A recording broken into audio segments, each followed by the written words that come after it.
This nibble originally aired on RSBANDB Update, episode 840. Kerapac, the boss for all. Enjoy.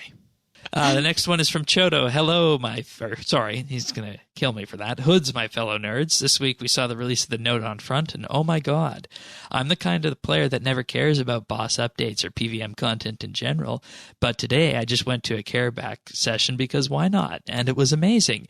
It's the first noob-friendly boss in a long time. There's a lot of good lore attached to it as well, and I couldn't take him down solo, though I was really close, but duo was great. It combines abilities and your own skill as a player, and it drops sweet things. So my two questions are the following. If you haven't tried it yet, what's the main obstacle for you when it comes to putting your mind in PvM mode? And if so, what's different with this boss? And two, Kerapac is Jazz's general. Do you think we'll get another Dragonkin too for the rest of the upcoming Elder God bosses? Who will they be? Thank you, and have a great week, and keep up this RuneScape shrine. So I want to approach this question because this is something everybody has said with this, is that Kerapac is one of the most accessible bosses that has been released in a long time, and it's got me into it. Zant, you used to PvM a lot. What's your thoughts on why Kerapac is doing what he's doing in terms of roping all these people into PvM? Can you repeat that one more time? I'm sorry. What's got you into Kerapac? Because you used to PvM a lot, but you really haven't been in the recent years. So what about this boss has brought you back in? I think that it's just a boss that's a lot more friendly for maybe lapsed players that are coming back to PvM, simply because it is not that mechanic heavy. It's more focused around a couple more simple mechanics that allow you to kind of focus on your DPS.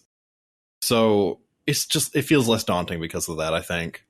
Whereas something like Raksha, it's a little intense for someone who's just coming back. Yeah, I'll agree with that. And I'll expand on what you said, is that, and we talked about it earlier, that when you put the mechanics down on paper, there's 3 core mechanics, 4 if you count the enrage mode at the end.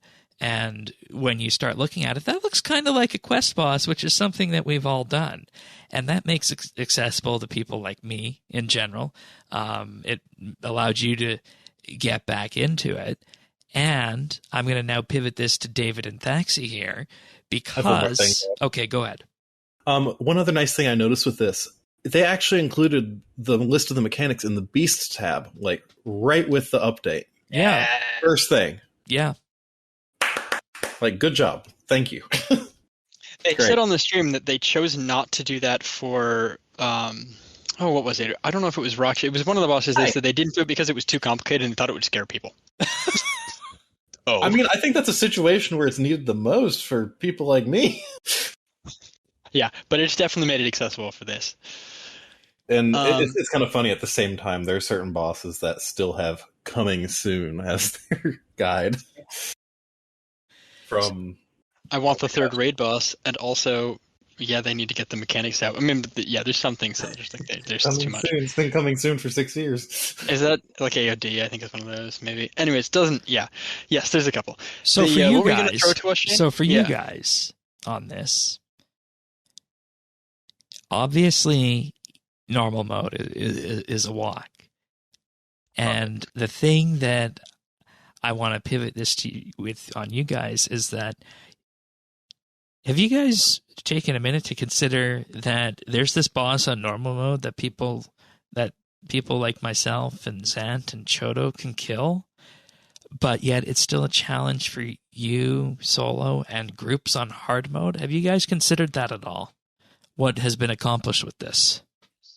Yeah, I mean, it's what so many people have desperately asked for a long time, which is just to release a normal mode and hard mode at the same time and have the hard mode be rewarding. Because I think the problem in the past is that hard mode has never really been rewarding. Like for God Wars 2 challenge mode, it is sort of rewarding if you only care about the pet and have multiple thresholds.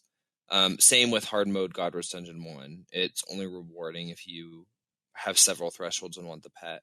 Hard mode Virago is fun. I mean, hard mode Virago is easily my favorite boss in the game, but it's not rewarding. It's definitely less rewarding than normal mode is. And so this is the first time that hard mode has both been a huge step up. Like, I think even it's as good of a step up as normal to hard mode Virago was back in the day, but it's actually worth doing, which is awesome. I agree. I think that the difficulty range on this, they did a good job. Like, if like a person who is at my level of PvM gets a lot of challenge out of trios, a trio hard mode.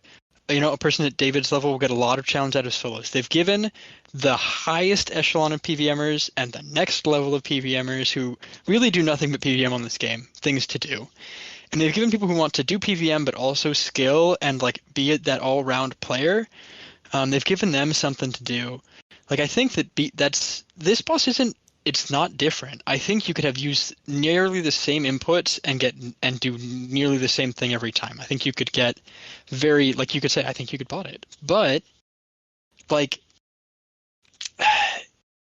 so it's not like it's changing every time, right? It's not like it's Araxor or Virago where you've got different mechanics at different times. It's not, but it rewards, like it challenges everybody, and everybody gets the challenge, and everybody gets rewarded for putting up with that challenge. You get the reward for the challenge that you accept for yourself. It's very much a choose your own adventure.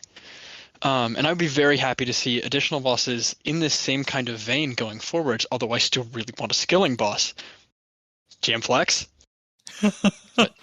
And I mean, with that, and we do have 3 other fronts that are going to be doing this, so we can hope that they're all going to be in the same vein of accessible at the low end, but also challenging at the high end as well. And I think that's the success story, that when you start peeling back everything we've seen this week, that's what needs to be talked about that nobody has talked about so far.